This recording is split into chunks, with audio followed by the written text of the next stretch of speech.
Hello, folks. Welcome back to World War II TV and a new week on the channel. And we are taking a look at the liberation of Provence now with James Bourhill. James wrote this super book, which I read a few years ago, about the area. And links to buying the book are, of course, in the description below.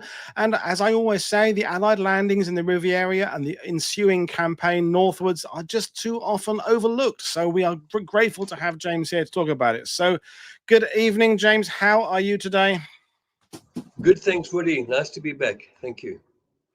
Good. So, when you were on the first time, you were talking about the South Africans in Italy. You are South African, but you have this deep connection and you're in France right now. So tell us about how the book came about and why you wanted to write it. Yeah. I always, being a World War II enthusiast, I always knew that there had been an invasion in the south of France, but I didn't know exactly where and, or anything about it until I was visiting here for the first time. And I came across this monument in Saint-Tropez. And it is a memorial to 17 American paratroopers who disappeared in the Gulf of Saint-Tropez and were never seen again. And that piqued my interest, and I wanted to know more. So, as it turned out, after that, I ended up living here part time and met old people who, it was a long time ago, who were alive at the time, and I interviewed them. So I just felt that if I didn't know anything about this invasion, other people who come here to holiday and lie on the beaches will also not know about it. I like this particular slide. I think it was for the History Channel. It was a promotion for the History Channel. And, on the Normandy beaches, you can't go there without knowing what happened. Yeah. But people come to Saint-Tropez in the south of France and have absolutely no idea that there's another dimension to this coastline. In my book, I didn't go too much into the whole Vichy thing, the Vichy France, the free zone and the occupied zone, but this area fell right into the Vichy and occupied the free zone, but it eventually did become occupied. The Germans came in later on and occupied it. My focus is on this area that you see there, which is known as Provence Alpes Côte d'Azur. It's the only region in France which has got an acronym for a name. It's the PACA region, and there are 6 departments which extend from the Mediterranean right up into the high Alps. So it's a very varied area. The area where the landings took place, where I am now, is central. It is in the region or the department which is known as the VAR department, and it's a region which is known for wine and olives. And not much food is grown here. Very little livestock, very little normal crops. So it was hit very hard in the occupation. People were very hungry. And it being so close to Italy, the Italians occupied the region, and they took over Nice. This is Nice. Anybody who goes there will be familiar with the Castle Hill, which is a main feature of the town. This is the Germans. The fortifications weren't as good as the Atlantic Wall. This is known as the Sud Wall or the Mediterranean Wall, and the defenses weren't great. The Italians didn't do a very good job, and when the Germans came in to reinforce, they weren't top-notch German troops. They weren't very motivated. They weren't even proper Germans, most of them. They were Russians, Azerbaijani, Polish, Volksdeutsch, and so it was very much the B team that was occupying the south of France.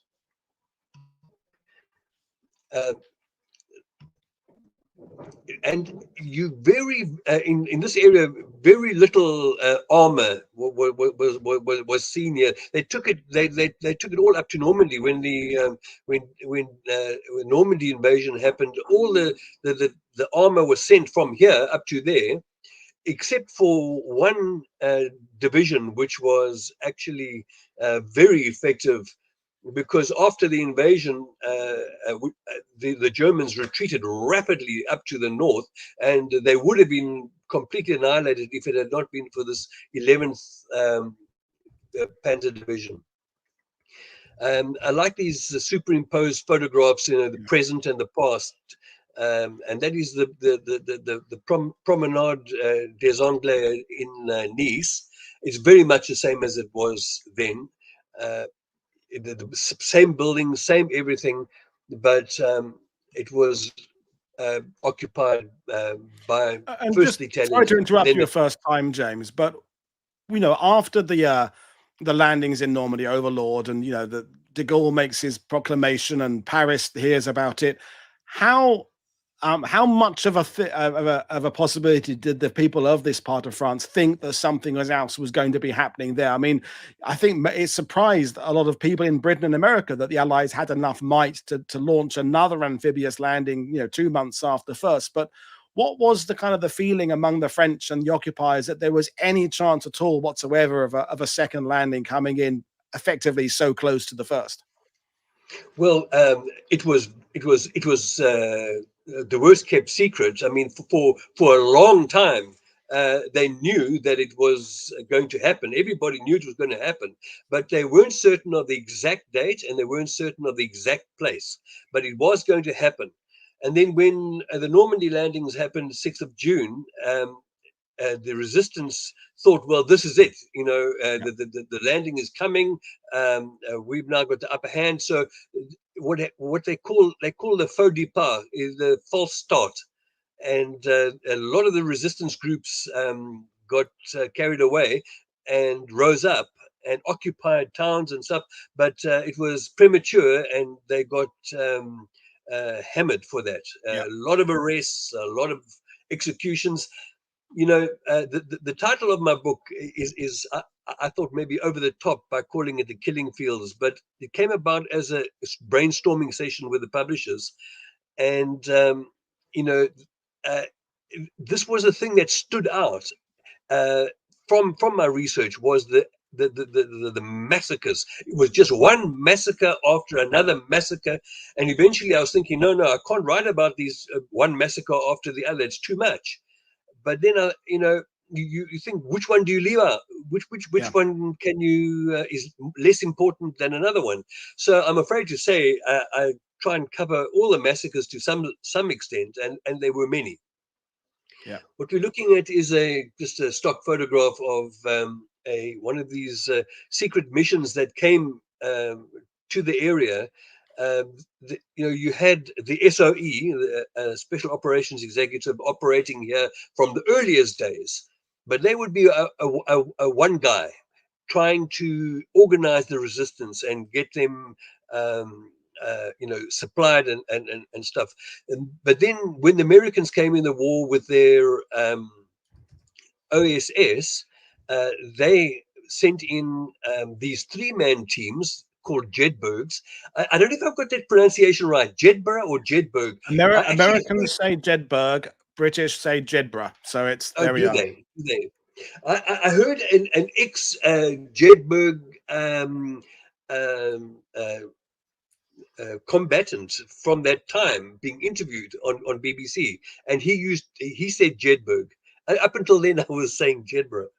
I think there's a lot that we did a show about Jed, and we spent 10 minutes talking about the pronunciations and which group talked about it. I mean, interesting. These days, I think any version is acceptable, but in my interpretation, there is a sort of a neat delineation. But you get people who then talk about using the version that they accept. But yeah, Jedburgh, same thing. Yeah. Well, there were a lot coming in just before the invasion. They were dropping them all over. And you'd have one French member, one British member, one American. and but the thing is that they came in too late to be of any real use. But there was another sort of special force called the operational groups, OGs. They were also OSS, and they consisted of around about 14 men, because that is what the aircraft could carry. With their equipment, 14 people, and they were actually not doing what these other guys were doing. They were actually leading the resistance in their ambushes and that sort of thing. These are two SOE agents who are very well known. I tried to stay away from the better known characters, the legends, but these are two who were active here in the south of France. Nancy Wake, she was Australian and was living in Marseille at the time during the beginning of the war, until her network was compromised. You see, a lot of RAF people, and then also ones escaping from Dunkirk, headed for the south. They came to the south because it was so unoccupied; it was safer, and and she was involved in an escape route network, but eventually got compromised, and she had to go back, and then came back again as a SOE agent. The other one is Odette. I forgot her surname now, but she was stationed down here for a long time. What was her name? Sansom. Hallows. Yes, and she became Hallows. She became Hallows when she married a person called Hallows. Yeah. But she also married a guy called Peter Churchill. That's him there. Yeah. They were arrested and spent a lot of time in prison, and eventually ended up getting married. They were married, I think, for 10 years. And Peter Churchill lived here in the south, in the Cannes area, for many years after that. But they were based mainly in Antibes, and until it got too hot there, and then they went further up north into the mountains. A lot's been written about them. They're movies, they are books. Yeah. So I didn't dwell on that too much. This girl here, Christine Granville, also known as Christina Skarbek. She was Polish, but she was also very active down here. Came to join a circuit called Jockey, which was run by a guy called Roger Kamartz. Also difficult to pronounce, Kamartz. And have you come across him? Yep, we have. He's after the war, he was a school teacher and a pacifist, and he went to Africa and he started schools in Botswana and in Kenya. But she was in his group and worked together with him. The whole of France was divided up into these operational areas, and the one that concerns us is this R2 area.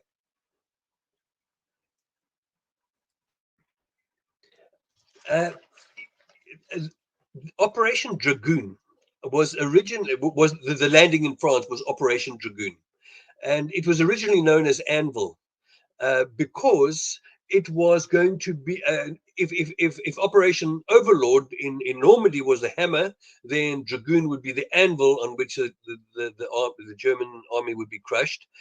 But the code name Anvil got compromised, so it was changed to Dragoon.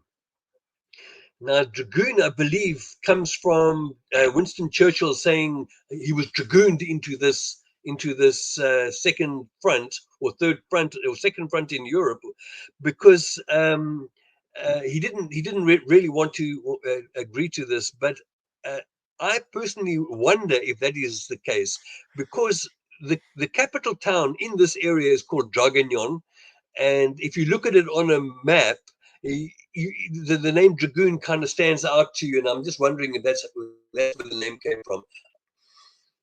I put together this map of all the special force landings in the Provence region, And the two main landing zones of the special forces were not far from Dragoon, just north as it starts to get hilly up there, and then over in this area called the Vaucluse, not far from Mont Ventoux.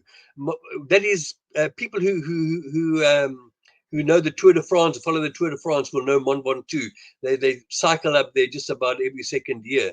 It's like got a lunar landscape, a very wild area, and the Maquis were very active in that area.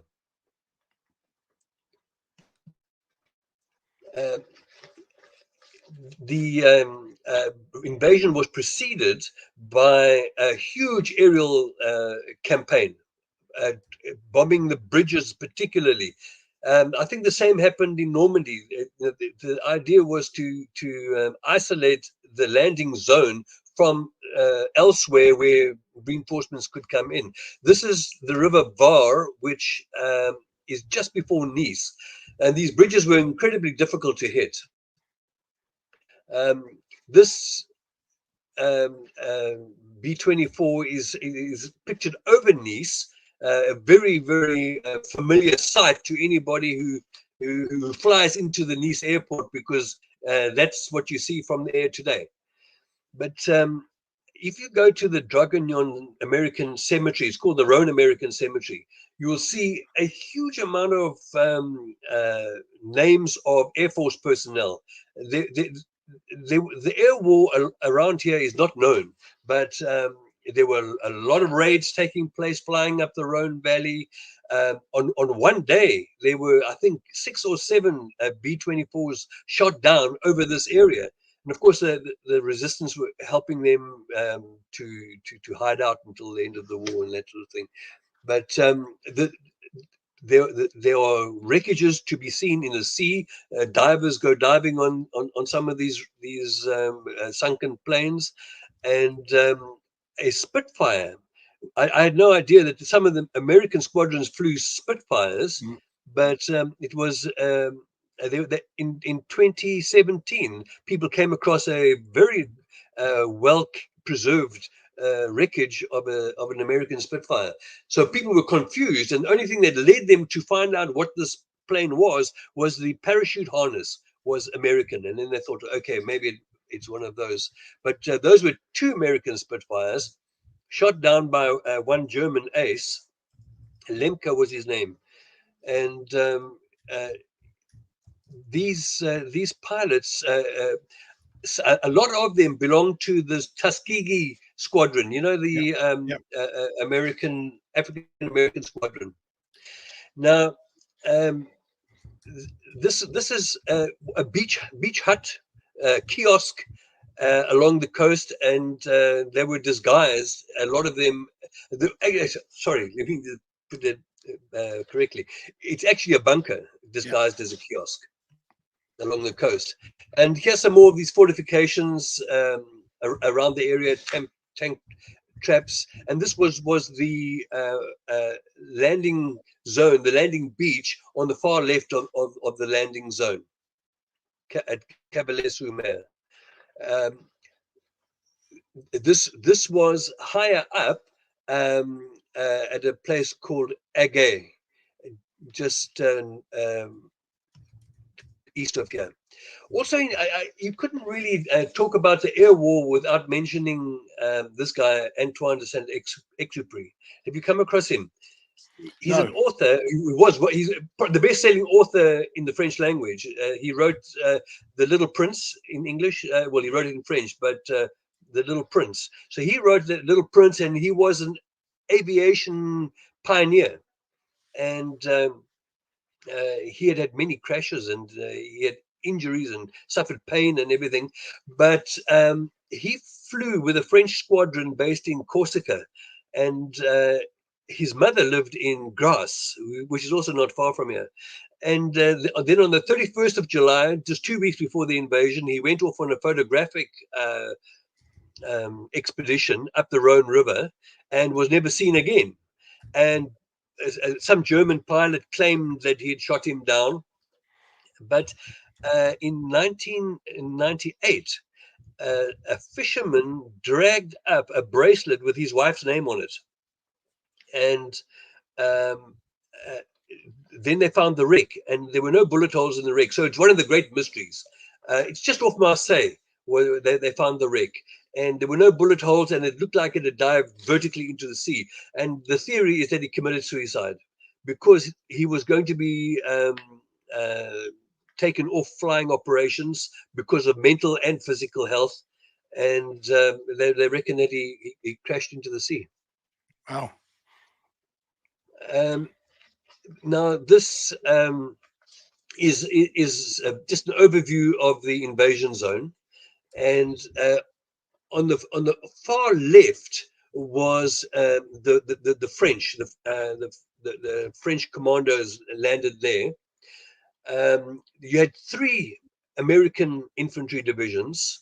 You had the Texas division, the 38, it was a 36th division infantry division, right up at the on the right hand side, and then the 3rd division on the left. They landed on this beach called Pampelonne.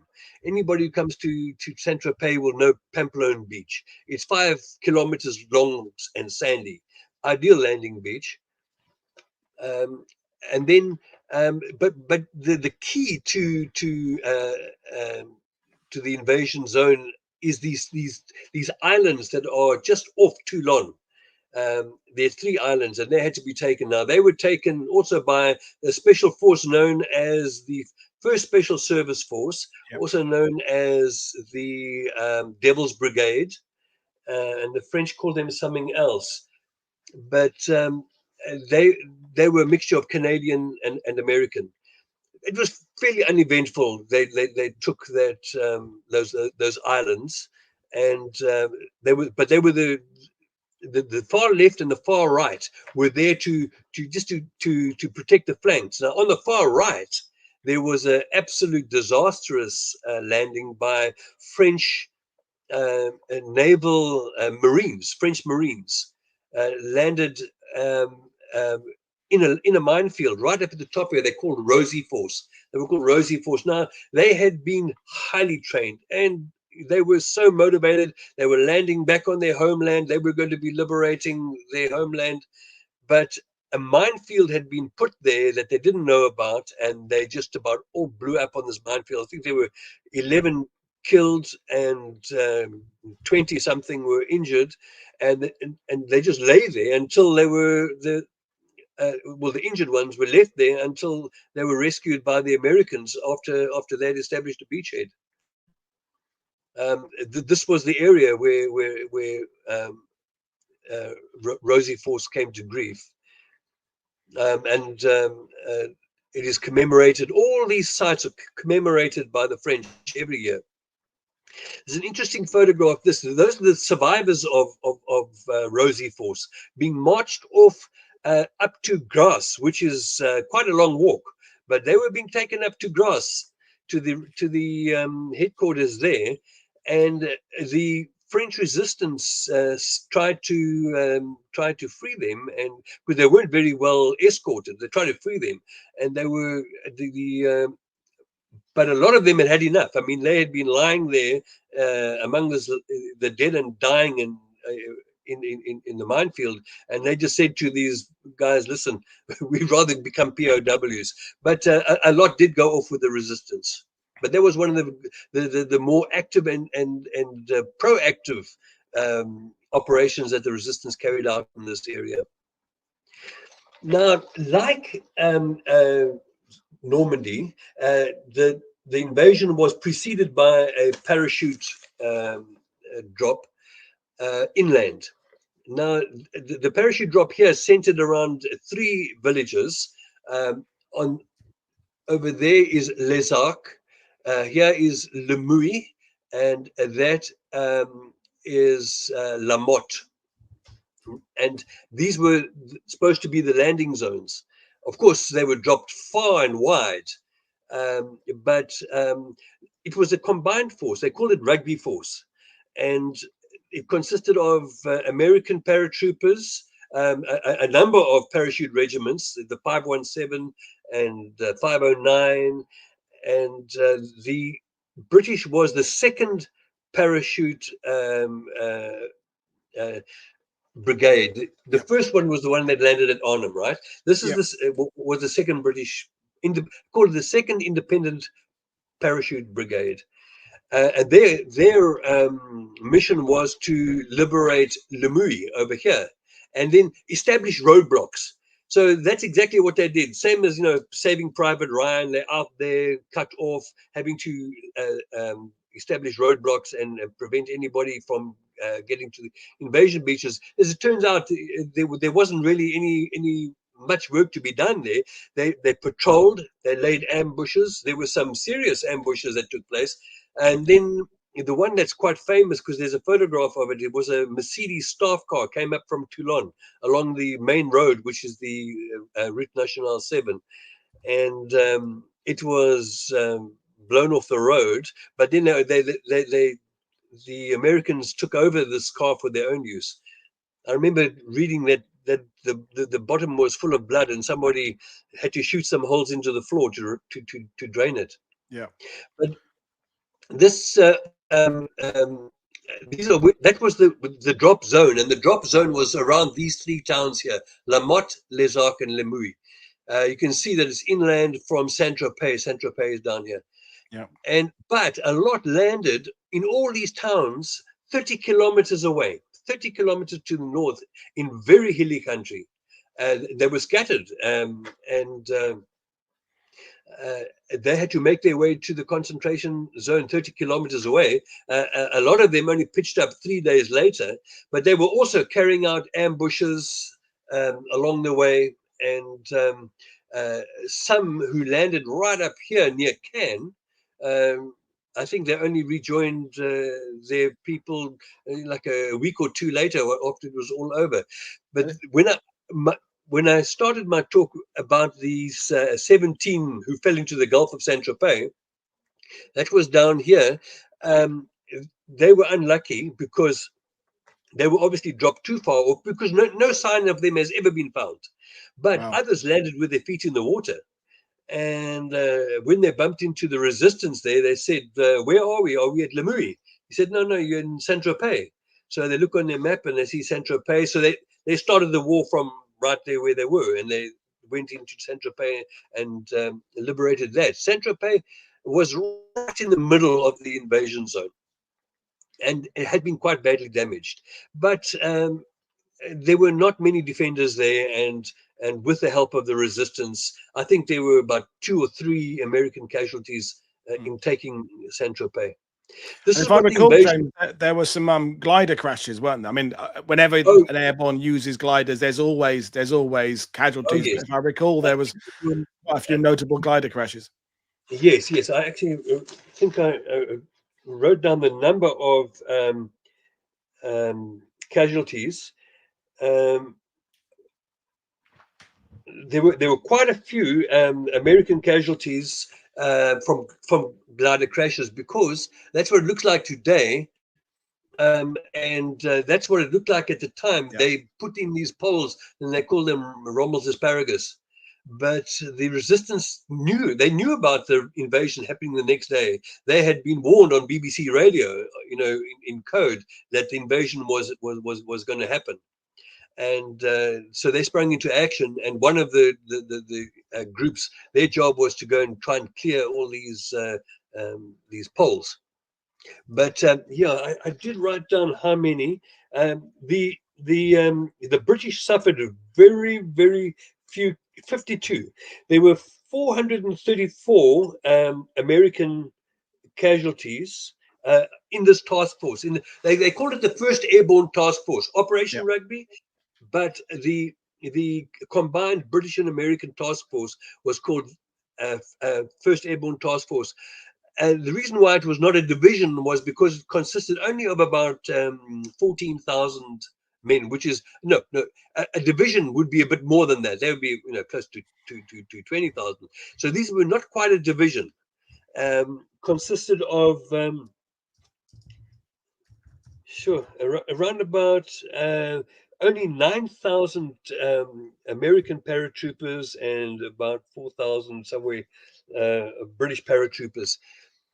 Now, there's quite a controversy about these British, the first British, the British parachute brigade, because they were sent home in unseemly haste. They failed to take Lemui. The General Frederick apparently was not impressed, and he put him on a plane back to the next day back to Italy. And then they went to Greece and then to Palestine, where they spent the rest of the war. I don't know if that's true. It's never been confirmed or officially mentioned in the war diaries, but the war diaries, the diarists wrote there, very surprised, saying, "What's happening? We don't. Nobody knows what's happening. It's so undecided, but we're being sent home or being sent off." Here's a crashed glider, and these guys walked out, but a lot of people didn't. You know, like if equipment and vehicles started flying around in the back, there'd be damage. And then, of course, they brought in their own artillery. They had their own artillery being parachuted in.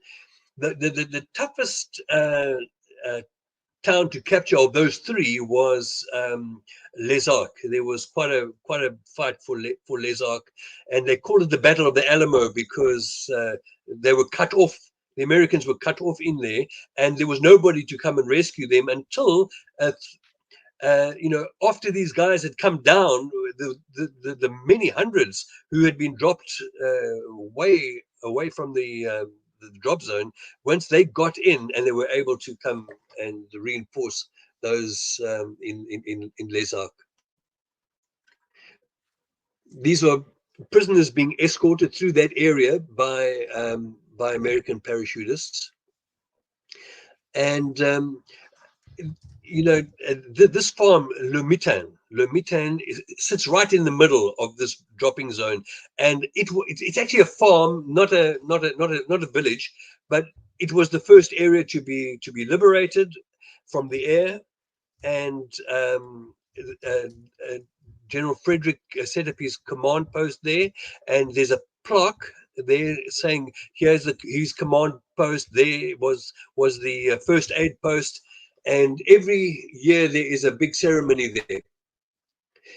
Have you come across General Frederick in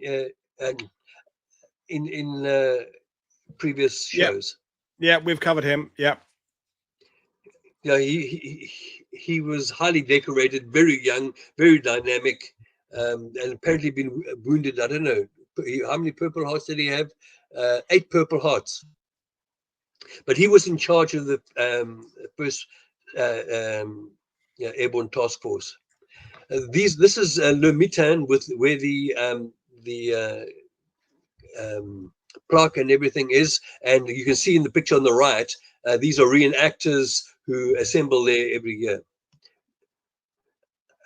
This year there was a new statue put up there. This is a monument to the paratroopers, but that right in that area is now the statue of General Frederick. This is a well-known picture of the British paratroopers talking to the American paratroopers. There's a funny story there, because apparently the password, in Normandy they had these little clickers. What were they called again? The crickets. To identify itself.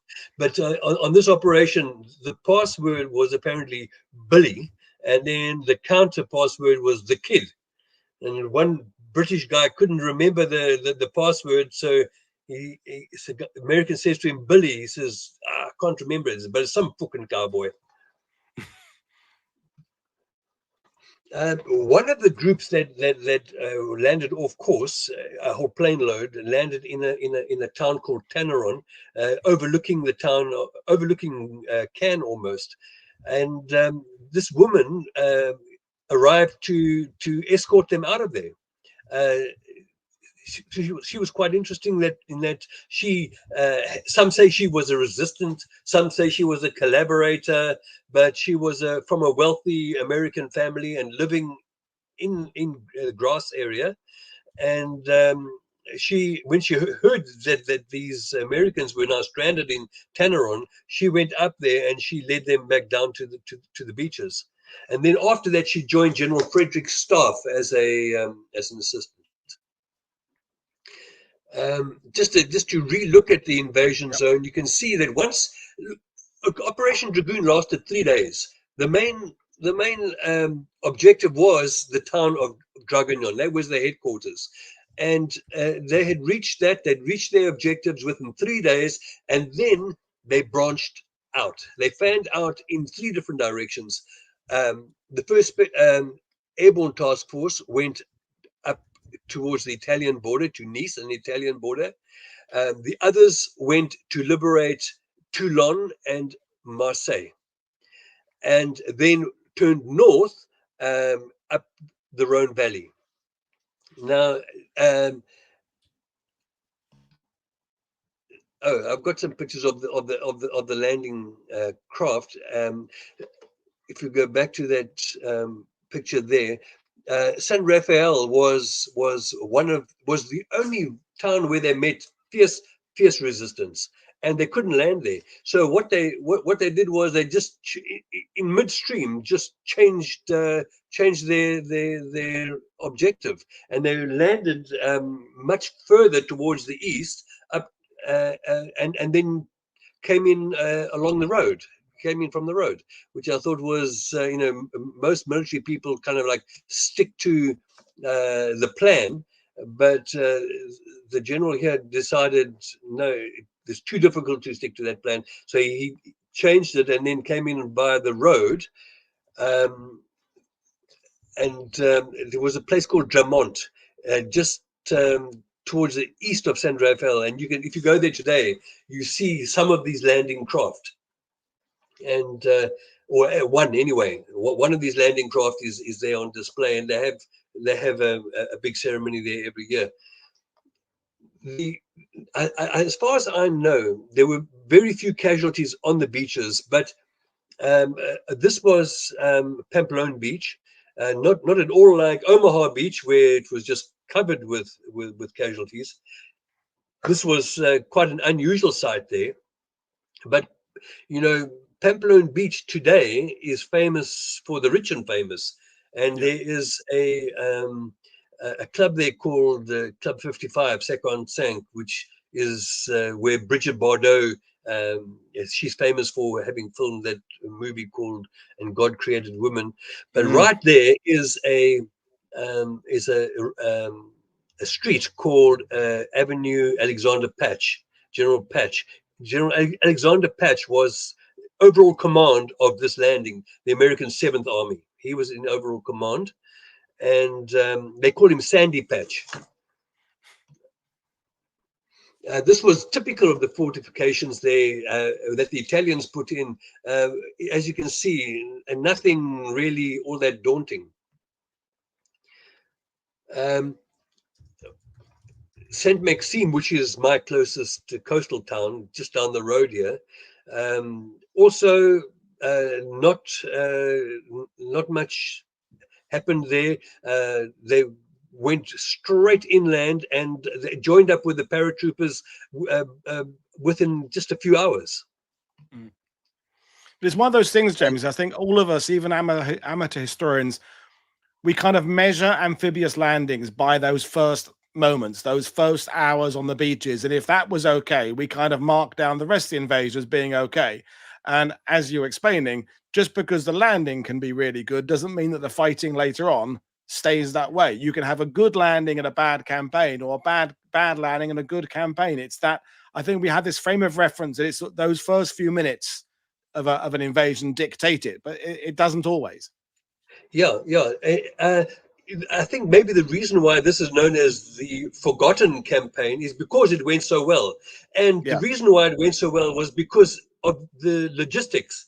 And logistics is not as interesting as maybe some other aspects of an invasion. But the the initial landing did go very well, and then the advance up to Nice was pretty smooth. They went all the way up to Nice in 2 weeks. By the 28th of August, Nice was liberated. And you know, there would be a little hiccup on every river and every high point, and there were casualties. They did suffer casualties. The airborne troops turned right and went up to Nice in 3 columns: one high in the mountain, one along the coast, and one in the middle. And pretty much had naval artillery support all the way. And they had complete superiority in the air. In fact, there was only one aircraft, German aircraft, seen over the invasion zone during that entire landing. And it dropped a bomb on one landing LST. What's the LST? A landing ship tank, or also known as a large slow target. Yep. And so that was the only serious incident on that landing. That was at Dramont Beach, the Texas Division. This was on an interesting incident on Dramont Beach, because it was one of these amphibious tanks came in, but died in the sand. Now, a little bit further south is another example at Saint Maxime, very close to here on a Nortel beach. There is a roundabout known as the tank roundabout, because there's a ruin of a tank there. It just came out of the sand a few years ago. So, a tank in fairly good condition. You can see it there today. So once they were on shore, you know, they were the great liberators, and the campaign, especially the one that went eastwards, is known as the Champagne Campaign. And look, I mustn't say that the landing was totally smooth, because I'm coming now to Audie Murphy. You must have had people talking about Audie Murphy. Yep. He was part of the 3rd U.S. Infantry Division, and a most highly decorated soldier, U.S. soldier up until that time. He won the Medal of Honor later on, but he was also decorated at Saint-Tropez when he landed. And his best friend was killed there, and he wrote an article, whether it was him himself or somebody maybe ghost wrote it for him. An article was published very soon after that incident, and he said, from where I was, it was not easy. People say it was easy, but where I was, it wasn't easy. This is what Saint-Tropez looked like after the naval bombardments. Obviously, straight after the war, they got stuck into to rebuild the town exactly as it was. They maintained the original architecture and integrity of all those buildings. And after about 3 days after the landing, so about the 18th, this is General Patch over there handing out medals to the resistance fighters. And the cover of my book main picture on the cover comes from this parade, because there's quite a poignant story in that one picture. There's a female resistant who had a relationship with a special agent who had been arrested in Saint-Tropez and taken off to Marseille, and then executed. There's a place just inland from Toulon called Signes, where there were 3 major atrocities took place. And one of they used to empty out the prisons every once in a while from Marseille, drive them up there into the forest, and make them dig a grave, shoot them, sometimes bury them still half alive. This is Audie Murphy, not during the war, but after the war, when he came back, that's his son, when he came back to shoot the movie called To Hell and Back. Here's some other interesting characters. One American, and what a typical resistance fighter looked like. And here's another guy who features in my book. There were two of them who were they were part of assassination hit squads, and he was one of these hitmen. The two of them, one was called Pick, and the other one was called Axe, Pickaxe. The two of them. And they feature because they hung out in the same place as some SOE agents, and they came across him.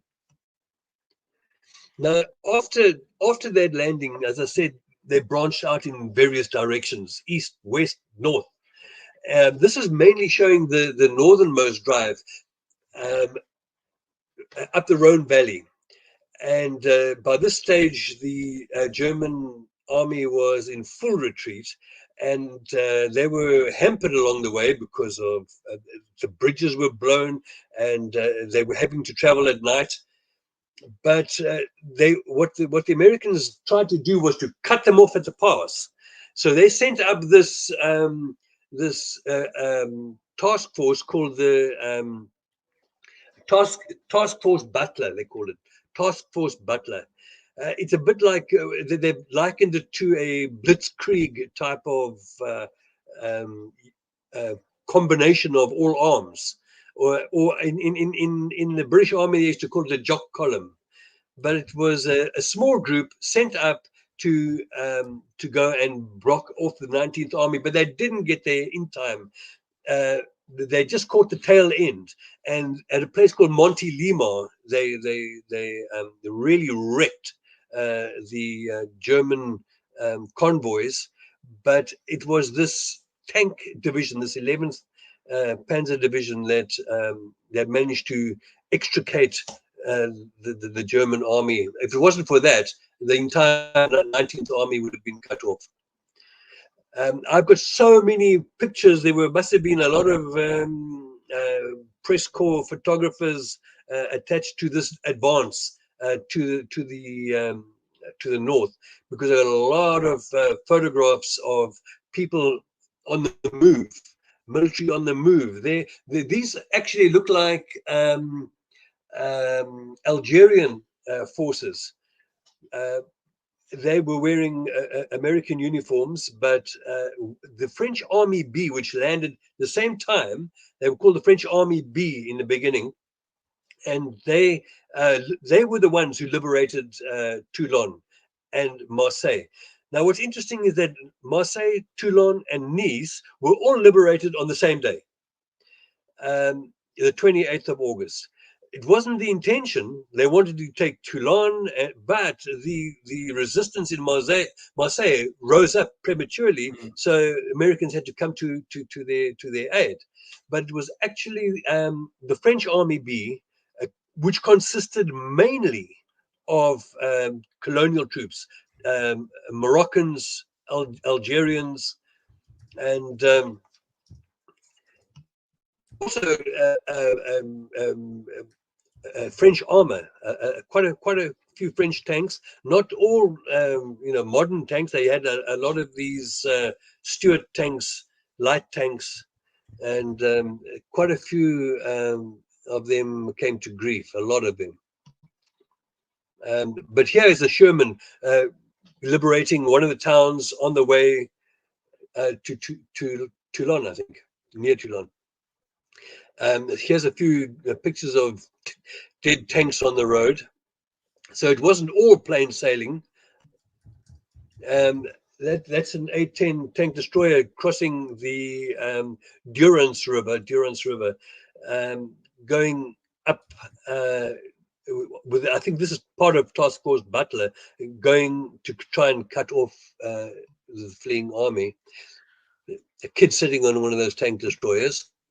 And I don't know, how are we going for time there, Woody? Oh, we're good. We're fine. Yep. Good stuff. I just want to read you what this. There's a book called Second Chance, written by a guy who was part of Task Force Butler. Interesting bloke, Stephen Weiss. After the war, he became a psychologist, and then he did a doctorate in war studies at some British university, King's College. I wouldn't know, what is it? Forget, but he became a lecturer in war studies.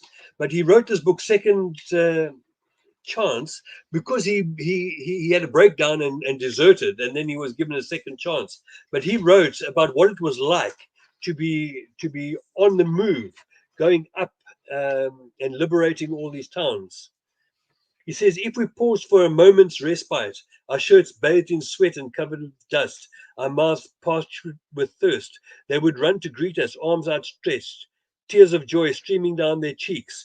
4 years of emotional deprivation expressed itself in a volcanic surge of feeling which engulfed us all. I was hugged and kissed by people of all ages until my face and ribs ached. When I shared my rations with them or made small talk with girls my own age, the melancholy of war seemed very far away. Amidst their wine and our cigarettes, against the backdrop of olive green tanks and trucks, we struggled for the appropriate words in either language that somehow never expressed or matched the moment. When all the towns along the highway, Castellan, Digne, Sisteron, and Gap, were set free in 4 days, the spirit of liberation was sublime. Wow. He had an interesting experience, because soon after that, he was cut off from his from the rest of his forces. Him and I think around about 8 other guys, and they were rescued by the resistance. Spent time with the resistance. Spent time with an operational group of OSS. And witnessed all kinds of executions and things going on. And then he wrote this book much later in life. And I think well, the last I heard, about 3 or 4 years ago, he was already almost 100 years old, but he was still alive. And, hardly any time to sleep. And I've got so many pictures of, you can just see there's 3 of, American soldiers, wherever they just took a break, they would just pass out.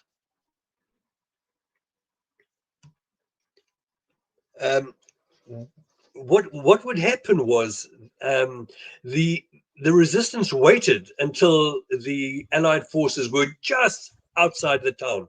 Then they would rise up, and the Germans were not going to stick around in any great force. So by the time the Americans and the French liberators got into the town, it was in the hands of the resistance. And then all these reprisals were taking place. They called it epuration, or it would be epuration, the purge, or in English, I think they call it the purge. And any collaborators, men, women, they were dealt with badly. And the Allied, the military stood back and said, look, we're not going to get involved. But this epuration went on for a long, long time. And some terrible atrocities happened. In fact, I wanted to mention that today in history, the 23rd of September, there was what they called the Fort Carré massacre or tragedy. There were Fort Carré is a fort in Antibes. Just outside Nice is the town of Antibes. The yacht people know it because that's where all the youngsters go to get jobs on the yachts. Big yacht harbor there. But above the harbor is a fort, Fort Carré, and a lot of collaborators were kept in there. Now, some resistance leader went up there and took them out, and took out 10 of them and mowed them down against the wall. And one was a 16-year-old girl who had just helped her father hand out pamphlets. One was a mistaken identity. Most of them were of Italian background, because they thought, oh, okay, these were Italians, so they must have been collaborating. And so that was one of the big massacres, and that happened on this day, in 80 years ago. Thank you. more ugly scenes. One book I read in French, they call it the ugly carnival. The ugly carnival, terrible to witness this epuration carrying on. And of course, if you had been a member of the militia, or if you had been a Gestapo agent, and many French were, well, then you'd just be up against a wall quick. Do you think there was a sense of, because that campaign was taking place at the same time as the Normandy campaign was, and the Normandy campaign, although you said there were lots of photos taken of tanks, the Normandy campaign, because Monty is there, because Eisenhower is there, that's where the press is, and there was maybe a little bit more military police and people around as they pushed on towards Paris. Do you think this theatre, there was a little bit more of this reprisal thing going on because it was being less kind of policed by the Allies? Possibly. In fact, when de Gaulle visited this part of the world, he made two visits. He made one visit, I think it was round about this time, September, October, and he visited Marseille, and he didn't go into Nice, but he said, it's out of control. This place is completely out of control. We've got to get a handle on it. And he appointed a friend of his, whose name was Albrecht, and he was pretty ruthless. And so they had, what happened was, first of all, they called it the epuration sauvage, the wild purge, and then came the legal purge. So whereas people were just being put up against a wall by resistance fighters, and some who had never actually even been resistance fighters, they were called latter day resistance fighters, who only came out of the woodwork after the liberation. And some were using the FFI armbands to extort money out of people, saying, we'll leave you alone if you pay up. So that was the thing that was happening. But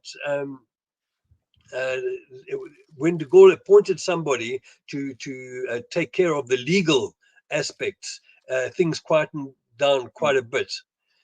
But there were many hundreds of executions out of hand, starting right from day one. The minute a town was liberated, out came all the atrocities. I included this picture. This was on the way down to Toulon. They call it the Golf. I don't know why it's on 126 there. Golf Hotel. It was a fortified hotel, which is no longer there, but it's still empty. It was so well fortified by the Germans that they couldn't even blast it down with dynamite. And on the way to Toulon, they had to take on this battery of I think they were naval guns, but they turned these guns onto that hotel and still managed to just chip the concrete. Toulon, this is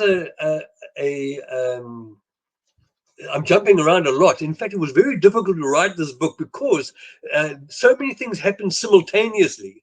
Yeah, you didn't, there was the advance on Toulon, and there was the advance on Nice, and then you wanted to see it through to the end, but then you had to come back to the beginning of the westward advance. But this was a tank called Verdun, which was blown up, and it's a monument, and it's still that is the tank today on the outskirts of Toulon.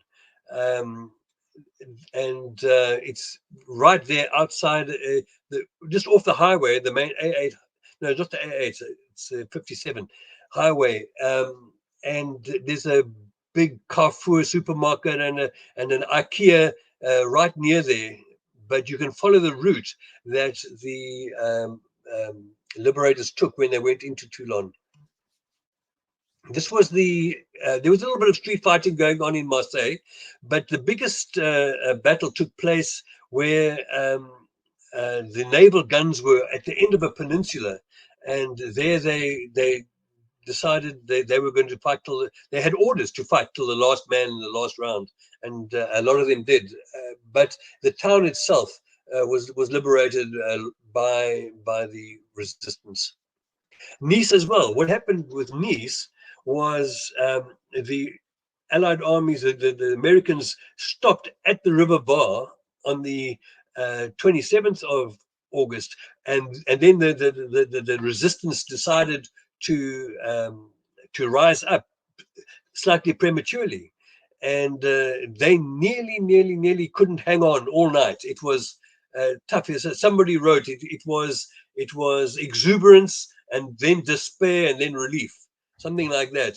But they nearly didn't hang on until the Americans came through the next day. In Marseille, there is a basilica which overlooks the city, and it's called the Basilique de Notre Dame, and it overlooks the city. And this tank called Joan of Arc was on its way up there to try and flush out the last of the defenders, and it was taken out by just a combination of weapons and just incinerated. And there is a replica of this tank there to this day. These are the Algerian troops going up to the basilica, and that is what it looked like on the top there. Every aspect there's a story, but how basically the basilica was taken by one guy. He grabbed a flag and he went up there and planted it, and that was it. But then was the parade. I don't know if you've ever been to the old port of Marseille. That's where everything happens in Marseille, all around the old port. The rest of the city, there's not much point in going to, but around the old port, there's a lot of history, and this is where the victory parade took place. Those are the resistance, and these are Moroccan forces going in there, or parading. Now I'm jumping again to the eastward advance after Nice was taken. Then they continued to towards the Italian border. Interesting, they had got sight of German orders where the Germans had said, we are not going to defend Nice, we're not going to put up a fight at Monte Carlo or anywhere. We're going to go right to the Italian border, and that is where we're going to make a stand. So there was no real haste after that. And the campaign came to a bit of a stagnation. In fact, it did. It stagnated the whole winter, like it did in Italy in the Gothic line. The campaign just came to an end, and they called that the Forgotten Front. So that was the forgotten front of the forgotten campaign. That front there on the Italian border, high up in the mountains, and it was through the winter. It was not pleasant at all. The first Airborne Task Force was disbanded at that time, around about Christmas time, November 1944, and they were reabsorbed into the normal parachute regiments, back into their old regiments, and even the First Special Service Force, they were also absorbed back into the normal parachute regiments, and they went to the Battle of the Bulge, and that was tough, as you would know. Yeah. So they went from the Champagne campaign to the Battle of the Bulge, but not after they came out of the line on the Italian border. They did spend some time in Nice. This, by the way, is a French tank, but they didn't liberate Nice, but they were. It was the same French Army B, which was then renamed the First French Army. Once they had got to the north, they were then to the Rhine River. Then they came back and manned this Italian front again, and they liberated. It was the last battle fought on French soil, which was in April 1944. I think that's in April 45. Yep. It was called the Battle of Orthyon, fought by the French Army B, or the First French Army. Yep. It And was as they 10 get April. further away from the landing zones, they push up. These columns north. Were logistics becoming an issue? Because you get in towards late August, and then we'll get into September. This is when the Allies are gradually realizing they're biting off a little bit more than they can chew. They're in Normandy. They've got this going on in Dragoon. They've got an airborne army. They're planning to move into Market Garden. Do supplies become an issue? Air power, things like that. Not really. Not once. Marseille and Nice and Toulon were liberated, and those ports were open. They could bring in everything they needed. But while the First Airborne Task Force was going up to Nice, they had no supplies. They had no vehicles. They had no food. They had no nothing. They lived off the locals. That's pretty much how they lived. Now, north of Monte Carlo, inland from the coast, is this the town of Sospel, which was the last town liberated in France, last town to be liberated in France, and then this Battle of Orthyon. I mean, nobody knows about this, this era of the war, so late into the war, and it was totally forgotten. And right out of sight. We were talking about photographers being present and stuff. I have not seen hardly a single photograph. This one on the right here is one of the few photographs I've ever seen of this particular part of the campaign. They had to take one of these forts. There were a number of them. These fortifications, I think they dated back to the First World War, but they'd been really refortified in later years. Now I'm going to finish off, but I had to mention what went on in this area towards the latter part of 1944 and then into 1945, right up until the repatriation of the forces, because of the American troops. This was a recreational area for all the troops that were in Europe. If you were lucky, you got a turn to come down here for a week. And it was the whole of, well, Monte Carlo was out of bounds.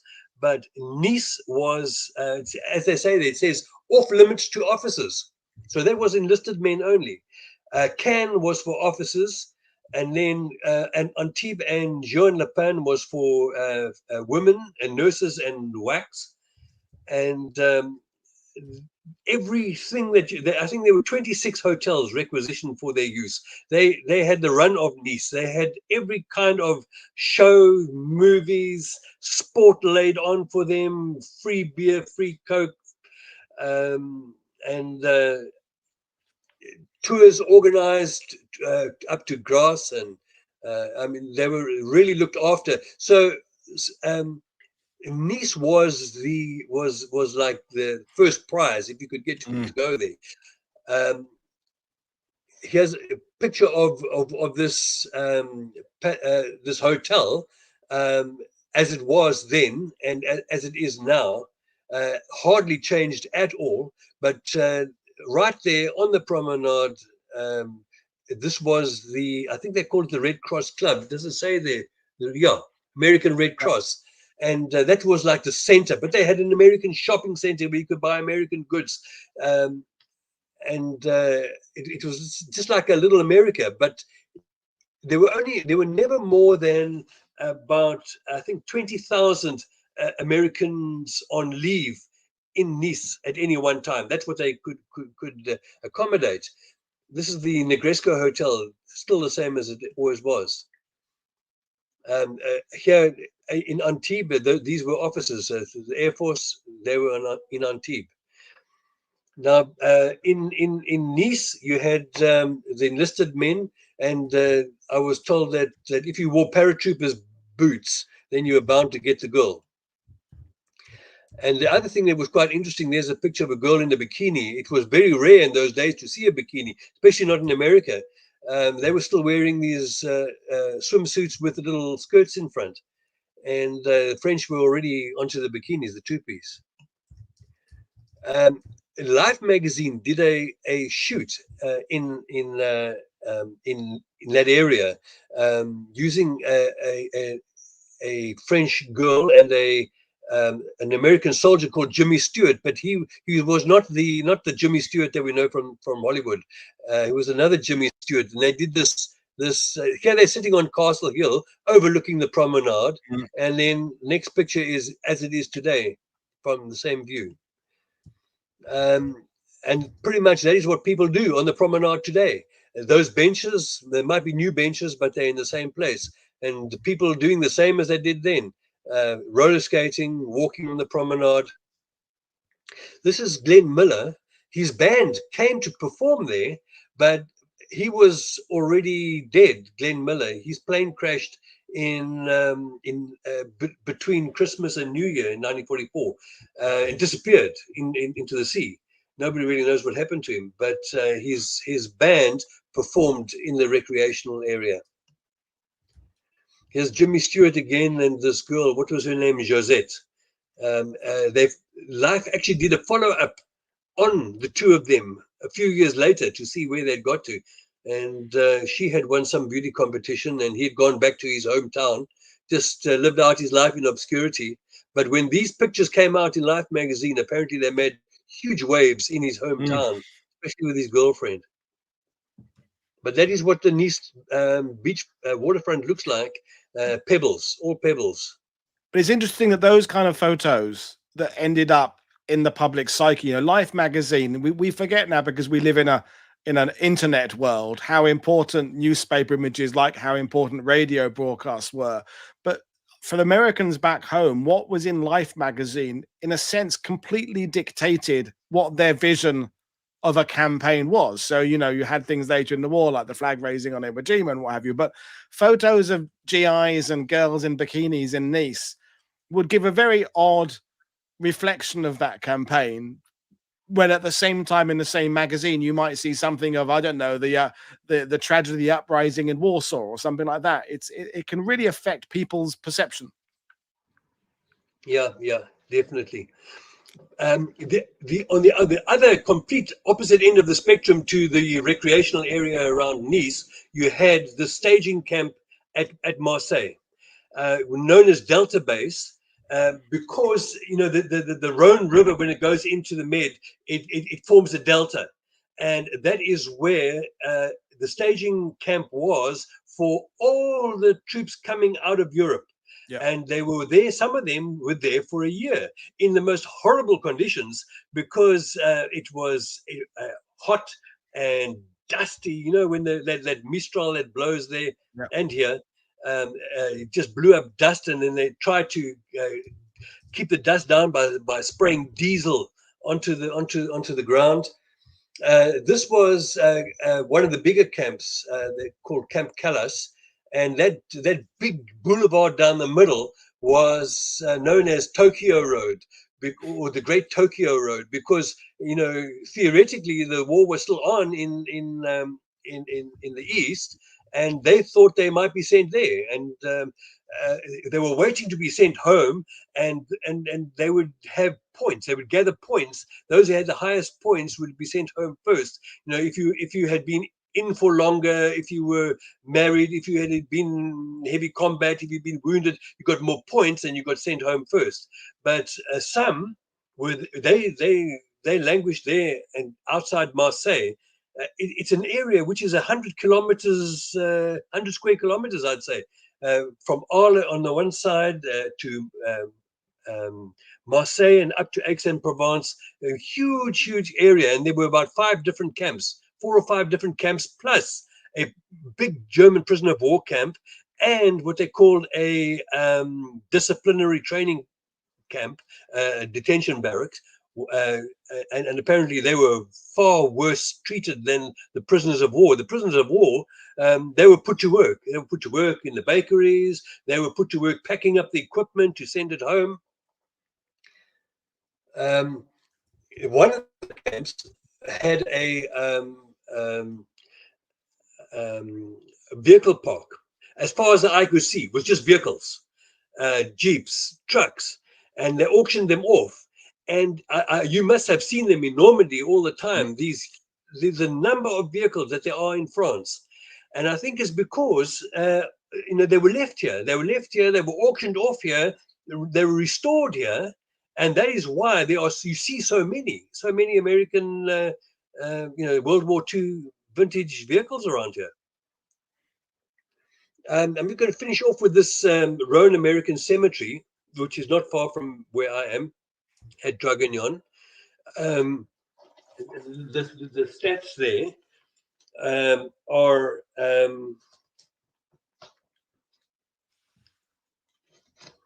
how many are there? But it's round about 700 burials there. And there's some famous ones. One is this guy called Tatty Lipton, who was the friend of Audie Murphy. Yeah. And the reason why Audie Murphy won his medal, because when his friend was killed in a white flag incident, he lost it, and he just went in and wiped out a machine gun post and got decorated for that. So that is Tatty Lipton's grave. And then the two sets of brothers in the cemetery, and then they have commemorations there at least 3 times a year on VE Day, on what's they call it, Memorial Day, the American Memorial Day, and then on the commemoration of the 15th of August, Operation Dragoon. And on the one time that I was there, these were still surviving veterans from that time, and not one of them is still alive today. But I remember it was quite funny that American naval officer, all the ladies, from the teens to the old ladies, just wanted to pose with him. And then the one girl, he said to her, let me know how many likes you get on this picture. So, he was actually, whatever he was, I don't know what rank he was, but he was quite hip and very popular with the ladies. Looks it, yeah. So that's about it. These are reenactors again on these days that they use for commemoration. They are everywhere to be seen. Mm. And then at every single memorial, they have a little ceremony and lay wreaths. This was one they called the 13 Lorgays, Très Lorgays. There were 13 resistants who got carried away on D-Day and climbed onto a truck and then went straight into an ambush and got wiped out there.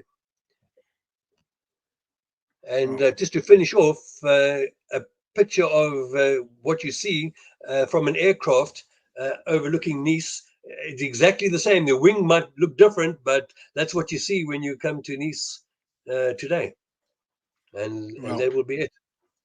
Well, brilliant stuff, James, as I knew it would be. And you were answering a lot of the questions that were coming up as we went on. But there are a couple of questions I wanted to kind of bring you back to. One was, you've talked a lot about the involvement of the French resistance and the reprisals and all that. You talked about the Allies moving through. How much cooperation was there between the resistance and the Allies? Did the Allies have resistance guys kind of moving in front of them? Did they kind of act in parallel? Did they incorporate resistance guys in with the units? Was it a complete mixed bag depending on where you were? The resistance were very keen to get involved, but they weren't welcome, right. Especially the Americans. One of my sources is from a guy called his nom de guerre was Bellier, and he'd been training his men for years, and he left a really good diary behind. And he tried to join in, but he was tolerated for a while. But eventually, they were told, "You sign up with the regular forces, or you go home." Finished. So de Gaulle, particularly, he did not want this this unruly army running free. And he also sent home all these SOE and OSS people. And this is one of the things that I've heard since, is that there's a bit of disappointment that you'll never find any commemorations towards those SOE people who were here, who were bringing in the arms, the ammunition, the food, who were organizing. They were treated as persona non grata, sent home, and never really remembered. You don't see any memory. Antibes, there is one to Peter Churchill, who came in by submarine, but I've never seen another one. Well, it's a little bit like the de Gaulle when he gave his speech in Paris, where he kind of forgot to mention the Allies as well. He just kind of mentioned the liberation from within, but that's another subject for the day. But we had a question about, you talked a lot about the troops with the French, the Moroccans, and if they fell in the south of France, were they buried there or were they repatriated? I seem to remember when I was in Morocco, there was a lot there in Morocco. Oh, there is a Muslim cemetery right here at Saint Raphael. A lot, they are buried here, as far as I know. A lot of them. Okay. I assumed it was split. I assumed some went back, and then we had another one that goes right the way back. I don't know how much you know about this, but it's from a fellow South African. Blazers saying, could James provide a bit more clarity regarding the South African Air Force's involvement in Dragoon? He's interested as he's from the area. So the South African Air Force, is that something you know about? As far as I know, no, I don't believe. But there were around about 30 South African paratroopers. They had gone home after the desert campaign to train as paratroopers, but then they abandoned the entire project. So they came across and joined the 1st and 2nd parachute brigades. And I used one guy as a source, because they all became commissioned officers. They had trained they were officers, they were officer material, and they served as officers with the British parachute brigade. But as I said, that brigade didn't play much of a role after the first 3 days. They went home, or they went to Greece.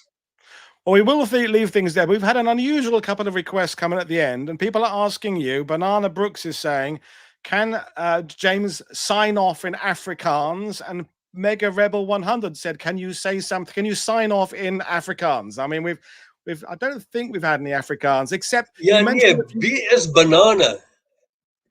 Miskien sy naam is Pisang. Nee, so ek kan tot ziens sê in Afrikaans. Ek kom van Rustenburg af, so al my bure is Afrikaners. Wow. See, I'm hearing the similarities Dutch, because that obviously the same origin. So that's if I didn't know, I would say that sounds Dutch to me, but obviously it's not. But I can connect the dots. Oh yes, no. When to a greater extent, it's Flemish from Belgium. If I meet a guy from the Flemish part of Belgium, we can understand each other perfectly. Well, I love how languages travel and how they morph and how they evolve. It's a fascinating side story. But James, it's been absolutely delightful talking to you, folks. I'll remind you that there's the book there, The Killing Fields of Provence. It's a nice big thick one, plenty of information, and congratulations for keeping it all together, because as you said there, you've got all these things happening concurrently. You've got columns moving in different directions. You've got some still in the ports, while others moving north. It's quite a hard one to juggle, and for an introductory show on the channel, you've done a fantastic job making sense of it all. So my hat off to you, sir. I've enjoyed it. It's I wrote it for the English reader, because the French people know these stories. Yeah, they grow up on it, and it's legend. But I mean, I didn't know about it, so I'm sure most other English people don't know much about it. Brilliant. Well, thank you, James. And folks, we're back, but we're back an hour earlier tomorrow night. Ronan is joining us from Brittany, and we're going to be talking. He's continuing his discussion. He's talking about the attack by the 2nd US Infantry Division on the city of Brest. So lots of urban warfare. That's tomorrow. World War I TV show coming away on Thursday. We've got more stuff coming up. Check the schedules. I'm putting new shows up all the time. But in the meantime, thank you, James. Thanks, everybody, for watching. Thank you for your questions. I will see you all again tomorrow. Cheers, everybody. Bye. Bye. Bye.